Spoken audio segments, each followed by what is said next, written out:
Good morning बच्चों। आज हम पढ़ रहे हैं अंबेडकर का अधीनस्थ या दलितों द्वारा परिप्रेक्ष्य subaltern perspective of Ambedkar. Meenu Walter, समाजशास्त्र विभाग, सम्राट पृथ्वीराज चौहान राजकीय महाविद्यालय अजमेर। एक बार पुनः हम इसी टॉपिक के सेकंड पार्ट पे चल रहे हैं।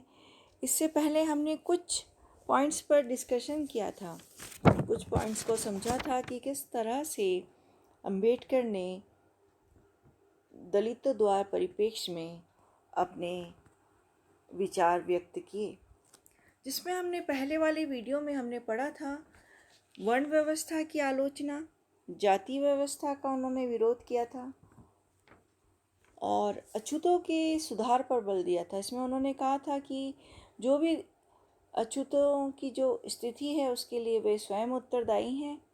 अगर वो अपनी बुरी आदतों और हीनता की भावना को त्याग देते हैं तो उनमें आत्मसम्मान पैदा होगा और वो आत्मविश्वास पैदा होगा और आत्मविश्वास से वे आत्मसम्मानपूर्ण जीवन व्यतीत करेंगे। और उसमें इस पॉइंट में उन्होंने विशेषकर स्त्रियों के द्वारा उत्थान की बात कही थी कि अगर स्त्रियां को शिक्षा मिलेगी तो बच्चों को भी शिक्षा प्राप्त होगी। और उन्होंने एक सभा में तो ये संबोधित करते हुए भी कहा था कि कभी मत सोचो कि तुम अछूत हो, साफ सुथरे कपड़े पहनो, जिस तरह के कपड़े स्वर्ण स्त्रियां पहनती हैं तुम भी पहनो, यह देखो कि वे साफ हैं। यदि तुम्हारे पति और लड़के शराब पीते हैं तो उन्हें खाना मत दो और अपने बच्चों को स्कूल भेजो। नेक्स्ट पॉइंट हमने उसमें देखा था कि दलितों के लिए उन्होंने पृथक प्रतिनिधित्व की बात कही थी। वो कहते थे गांधी जी को कि मुझे आप पे और आपकी कांग्रेस पर विश्वास नहीं है और मैं चाहता हूँ कि अछूतों का एक पृथक प्रतिनिधित्व प्राप्त हो राजनीतिक शक्ति के रूप में, ताकि वो अपना पक्ष रख सकें। नेक्स्ट पॉइंट हम देखते हैं आज के उसमें कि उन्होंने नेक्स्ट बोला था कि अछूतों को सभी सार्वजनिक स्थानों के प्रयोग का अधिकार। यानी डॉक्टर अंबेडकर मानते थे कि जो सार्वजनिक स्थल होते हैं जहाँ सभी मनुष्यों के लिए वो होने चाहिए, चाहे वो मंदिर हो, कुएं हो, तालाब हो, शिक्षा के द्वार हों, लेकिन अछूतों के लिए इन सब का उपयोग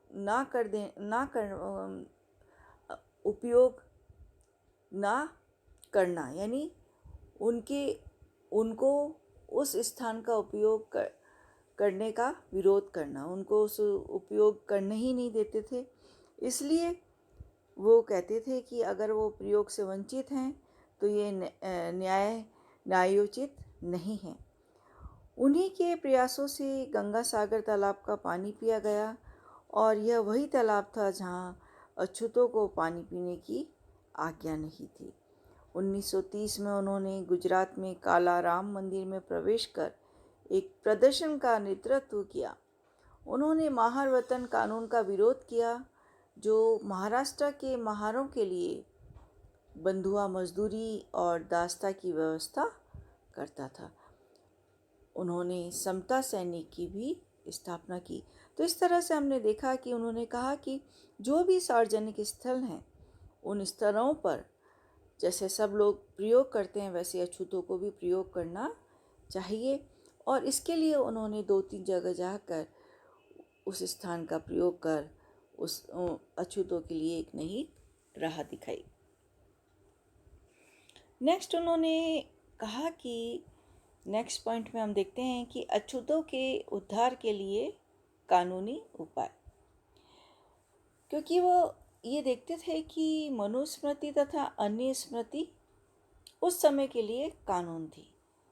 उन्हीं के अनुसार समाज की व्यवस्था चलती थी और कानून द्वारा उसमें परिवर्तन कर सामाजिक समानता की स्थापना की जानी चाहिए। इसलिए उन्होंने कानून द्वारा मनुस्मृति को नया रूप दिया और ऊंच नीच के भेदभावपूर्ण कानूनों को रद्द किया।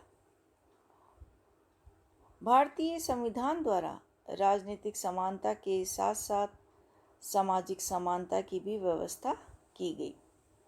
संविधान के अनुच्छेद 15 और 16 में सार्वजनिक समानता की व्यवस्था भी की गई और अनुच्छेद 17 के द्वारा अस्पृश्यता को कानून की दृष्टि में अपराध घोषित करने की व्यवस्था भी की गई।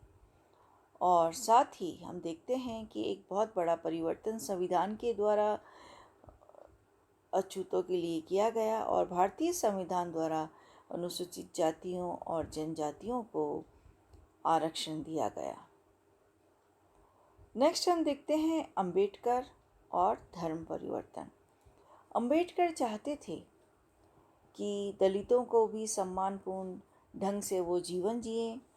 हिंदू धर्म में क्योंकि असमानता थी, ऊंच नीच की भावना थी और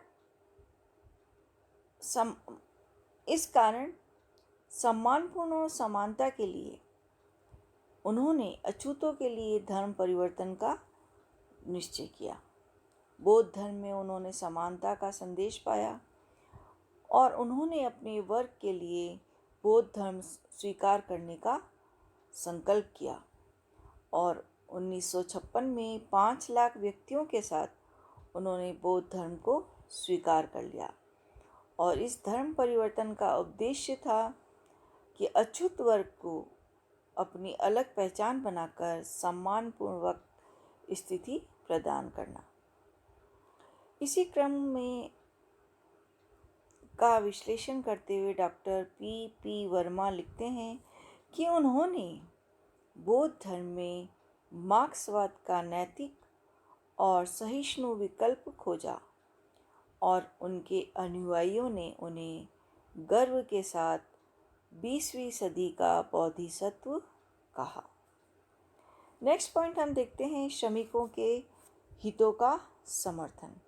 उन्होंने श्रमिकों के हितों को भी महत्वपूर्ण समझा और उन्हें मिल मालिकों के शोषण से बचाया। उन्होंने इस उद्देश्य की पूर्ति के लिए श्रमिकों का एक स्वतंत्र दल भी बनाया।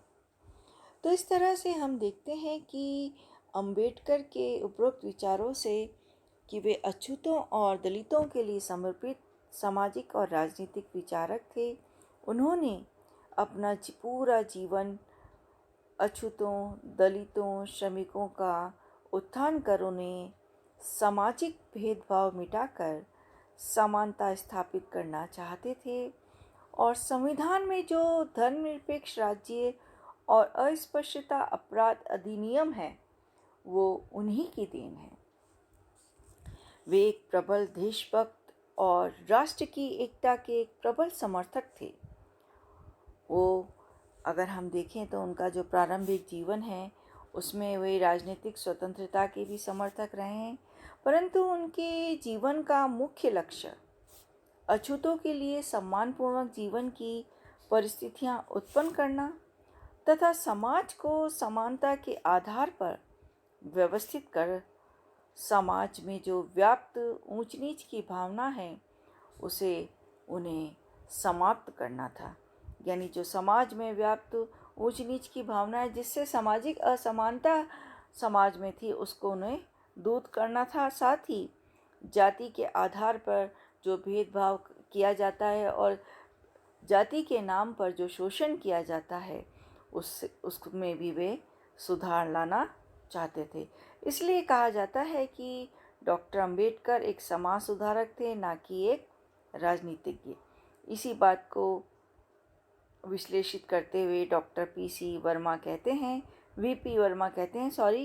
कि इसमें संदेह नहीं कि वे देशभक्त थे और राष्ट्रीय एकीकरण के विरोधी नहीं थे। कोई भी उनके इस विचार का विरोध नहीं कर सकता।